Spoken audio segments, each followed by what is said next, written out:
I'm a Heat hater, so I'm gonna always hate on LeBron. And I'm gonna hate on him more now because he's a champion. That's what you do as a true hater. You don't really start hating somebody until they start winning. What's good, Racks? This your boy BlogXilla, sitting here with my man Charlamagne Tha God. BlogXilla, peace, my brother. Pleasure to see you. What's happening? Yo, you happening. You got so many shows popping off. Charlamagne and Friends. Look at God. Look at God. God is good, ain't he? He is. Yeah, he comes on Tuesday at midnight on MTV2. Just my politically incorrect views and potentially dangerous rhetoric. Talking about everything, pop culture, you know, everything that's going on in the world, everything that people care about for the moment. Because you know we only care about things for like a 24-hour cycle, and the next day we on something else. So how do you convince people at MTV to let you, you know, talk shit for a half hour?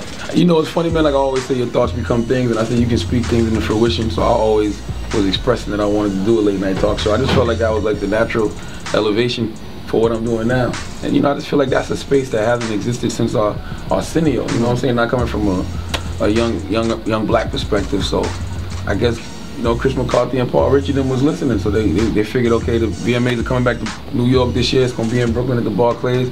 Why not? Let's have a pre-party, late night talk show for the whole week with me hosting it. Why not? And I think there's a segment on your show where you do In Your Head. I saw that clip with you and Big Sean. How'd you come up with that idea to just animate that? Well, you know, I was sitting down with my dude DJ Vlad, and you know, we were discussing some things, and he showed me a concept, and I was like, yo, that's ill. And then so it's like we came up with that idea, you know, like let me get into the head of the artist. You know, I want to actually be in their brain, looking around, and then, you know, finding things that they haven't really said to anybody or their innermost thoughts, and then they express them to me. And it's funny because we really have been getting that kind of stuff. Like, we put out one today with Nick Cannon. He told a story about how he was on a private jet with Jay-Z when he was like right after he did Drumline, in a car wrecked into their plane. Wow. I never heard that story before, but that's the kind of stuff you find when you get in somebody's head. You get in a lot of people's heads, so much so that people don't even want to come and interview with you.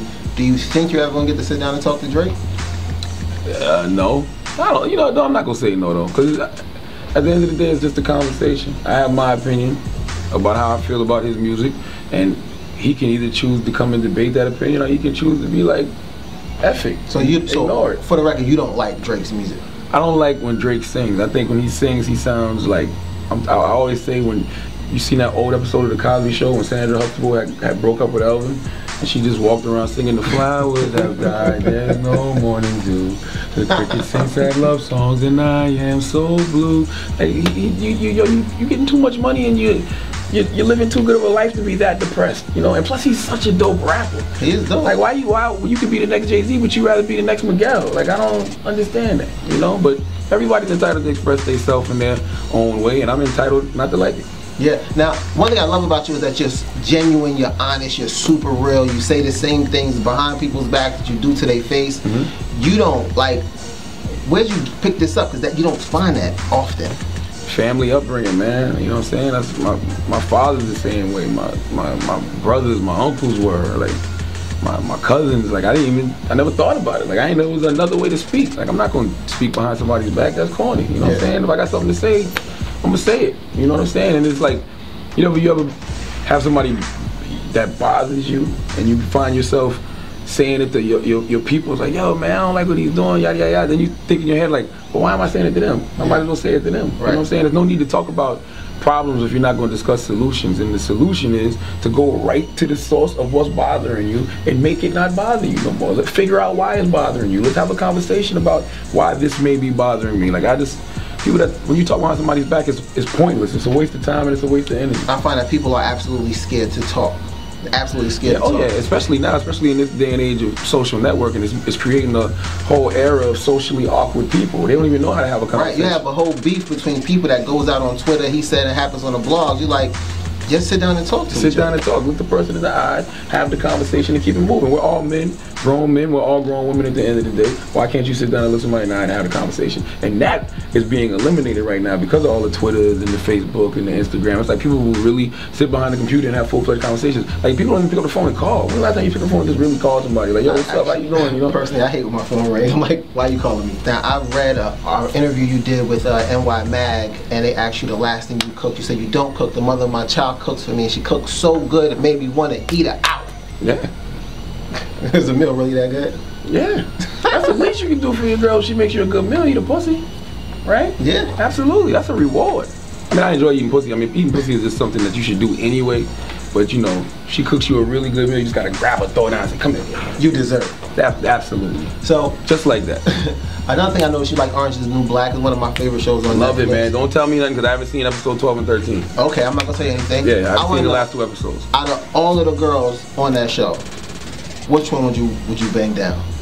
Piper. Piper's banging. I like Piper and her girlfriend. From that 70s show. Absolutely. I can't remember what's her name on the show. I don't remember her name on the show, but the Taylor Schilling and the chick that plays their girlfriend, those two absolutely can get it. Being in New York when you were like 18 and rocking with Wendy and knowing what the New York radio system was like back then, how does it feel now when like Hot 97, like, just like they're going at you, because they're still big in New York. Flex is still big, and like you're his fucking Macho Man Randy Savage to his Hulk Hogan. Like, how does that make you feel? Like what do you think about it? So it's not a real beef. First of all, it's not a real beef. I don't know him. I met him like once in my whole life, but I love it. You know what I'm saying? Because I always say, like, when a dog barks at the moon, it's nothing. But when the moon barks back at the dog, then it's news. So initially, I was the dog barking at the moon. Moon barked back. Now it's news. Yeah. Now Howard Stern's talking about it, and he's talking about me, and you know, playing what I'm saying about Flex. So it's working out in my favor because it makes everybody say, "Yo, who are these people that got him so riled up?" You know, so they start tuning in. So as long as it can benefit us in any way, shape, or form, I'll beef with them once a year. Why is the Breakfast Club a threat to them though? I have no idea. I mean, especially him, because he does nights. You know what I'm saying? We're a morning show. I mean, I guess it's just a threat because it's all about ratings and revenue. You know what I'm saying? New York is a competitive market, and the battle is so close between us, Power 105 and Hot 97, that, you know, if we're winning in ratings, that can cost people their jobs. You guys are the number one show in New York, right? Yeah, 18 to 34. Well, in the I like to say the urban, because Elvis Duran is number one with a bullet. You know what I'm saying? All across the board, 18 to 34. But as far as the urban is concerned, absolutely us. I feel like the NBA has gotten a little bit out of control right now with the fashion though. Like some of the stuff, like, yo, I get it and I understand they want to do it, but they be doing some crazy shit. Like Russell Westbrook. Lord have mercy, he want to be a bad bitch so bad. He swear he a bad bitch. That motherfucker dressed like Sierra. Yo, he be going ham, like, yo, him and Dwayne Wade. I'd be like, yo, I don't understand it at all. I don't get it either. Not even a little bit. Like it's no way I have my tailor measure my pants and stop right under my knee. It's for pants? If I'm making some shorts, yeah, but pants? Come on, man. Not happening. Not happening. My man Charlamagne, new show, Charlamagne and Friends. Yes, August 20th, this Tuesday, midnight. It's gonna run the whole week. You know, need y'all to tune in so it can become a permanent series on MTV too. Right. And it's all, like I said, it's all my politically incorrect views and potentially dangerous rhetoric, man. You're gonna love it. You're gonna love it because you already love my brand of bullshit. So it's just more of my brand of bullshit. I'm just wearing a suit. Yep, Charlamagne Tha God, the Hood General, voice of the gutter when I speak to streets listening. Right now, you on globalgrind.com. Club get right, nigga. Ain't no look boys coming through here. You know what I'm saying? Straighten up. Open up, you know what I mean? Get it together. Kobe doing work. He's stunting on him right now. He's stunting on him a little Original Pinks comedy. Inside Man. Get on the bus.